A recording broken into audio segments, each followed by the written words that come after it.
Good morning. I want to thank you all for being here today. My name is Annalisa Davis, and that is A-N-N-E-L-I-E-S-E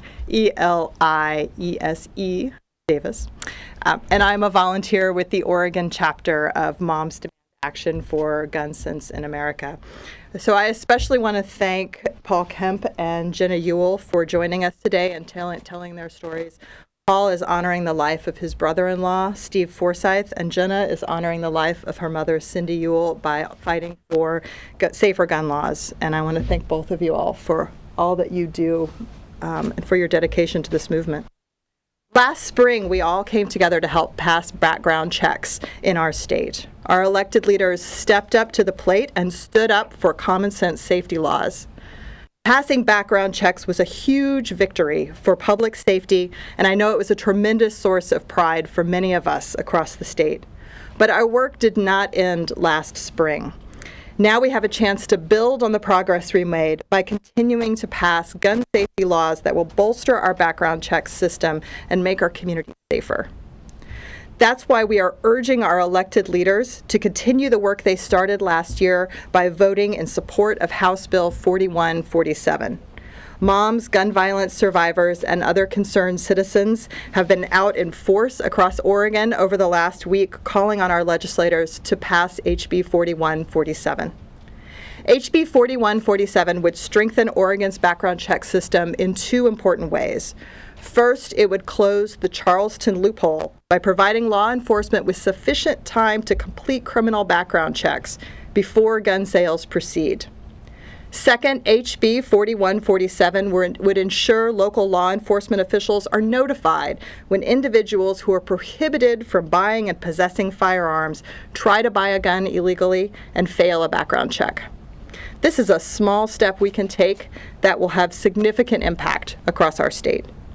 Today, we have nearly 100 volunteers with Moms Demand Action meeting with our legislators and urging them to vote yes on HB 4147. Our elected leaders have heard from us a lot so far this legislative session, whether in person, via email, or via phone calls, and we will continue to do all that we can to make Oregon safer for all of us. And now I'd like to introduce Paul Kemp. Thank you, Annalise. First, my name is Paul Kemp. It's K-E-M-P, and I do a lot of advocacy work with Everytown, Moms, other national groups, and I'm also a founding board member for Gun Owners for Responsible Ownership here in Oregon. I'd just like to thank you all for being here. It's an honor to be here with you and with all of you today. I'm here to be a voice for my sister Carla and her late husband Steve Forsyth, who was shot in the back of the head and killed at the Clackamas Town Center Mall on December 11, 2012, by a gunman armed with a Stag 15 rifle and 150 rounds of ammunition. I'm a gun owner and a hunter, and I was proud to be an Oregonian when the legislature passed background check bill last year. And I was there alongside Governor Brown with my sister when Governor signed the bill into law. But there are steps our lawmakers can take to make the background check system even stronger. House Bill 4147 takes the critical next step by doing two important things. Like Annalise just said, it requires that law enforcement be alerted when a prohibited purchaser breaks the law and tries to buy a gun and are denied because they fail a background check. This bill would give law enforcement the information they need to stop dangerous people before they can buy a gun somewhere else.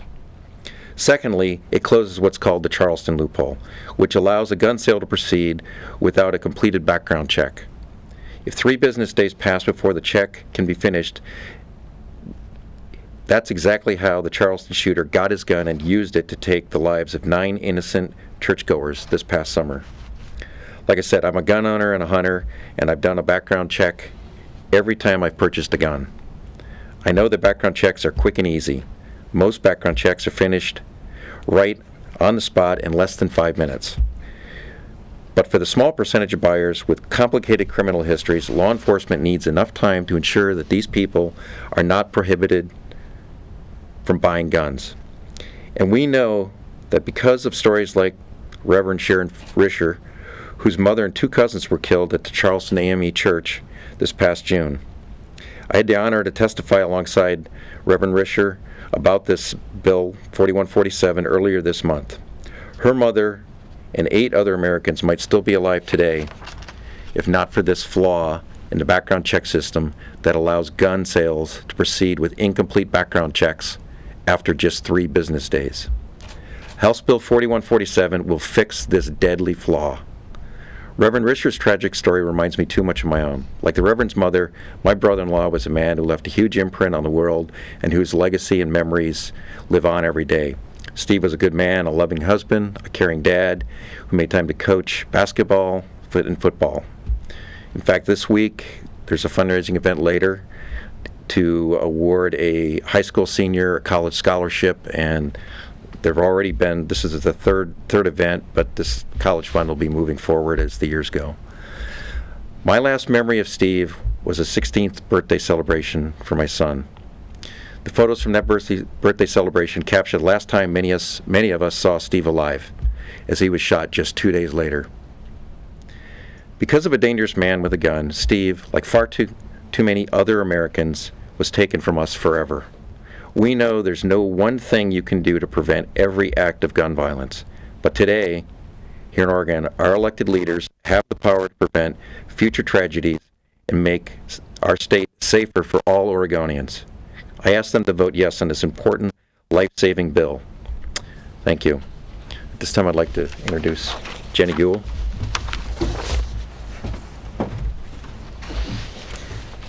Thanks, Paul, and thank you, everyone, for having me here today. I'm here because my mom, Cindy Guhl, was murdered just over 3 years ago at the Clackamas Town Center shooting in Portland. It was on December 11th, 2012. She was shot in the back. She didn't know it was coming. The bullet went through her lung and into her heart. 3 years ago sounds like a long time, but it feels like yesterday. God, I keep wondering when this will get easier.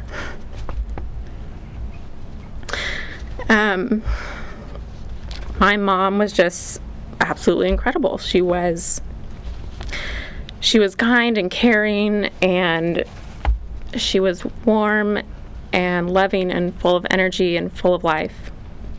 She was a hospice nurse, and she took care of other people as they were dying. She was loved by all of her patients and all of her friends. She was fun and adventurous, and she was down to earth. She loved traveling the world, and she loved being outside. She loved hiking, she climbed mountains, and she camped in the snow. She was also strong and determined, and she was wonderful in every way. Since my mom was shot and killed, I have been advocating for common sense gun laws to help save lives, to honor my mom, and to do what's right. She would have been here today too, standing here with all of us. I also want to make sure that no other family has to go through the incredible pain and suffering of losing a loved one, whether that be a parent or a brother or sister or a friend. It's why I'm joining you here today to discuss a new bill, a new gun safety bill that our legislators have the chance to act on, House Bill 4147. I've seen the progress that we've made right here in Oregon, and I stood with Governor Kay Brown as she signed the background checks bill into law last year. That was after our legislators did the right thing and stood on the side of public safety, and I hope they do so again. I'm honored to stand here again too with all of you as we talk about what's next here in Oregon. I really wish that there was just one easy solution to end all gun violence, but we know that there's not. House Bill 4147 offers us a chance to strengthen our background check system and take the next step forward. So, on behalf of my mom, who is committed to making this world a better place, I just want to thank all of you for your support and urge you to keep moving forward with all of us. Thank you.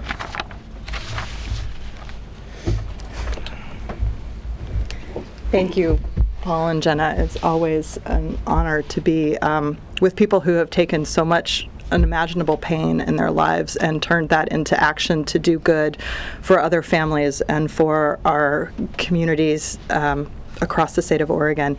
We're going to close here today. As I said, we have 100 moms, volunteers from all over the state, small towns, big towns. I came from where we were doing our training. We have people carpooling, and so you will see us in the halls. We're here to have our voices heard and to urge our legislators to do the right thing and vote yes on HB 4147. Thank you all so much. Questions? We're taking any questions, I think, afterwards. Yeah, you can interview individuals Mm-hmm. on the side. Yeah. All right. Thank you.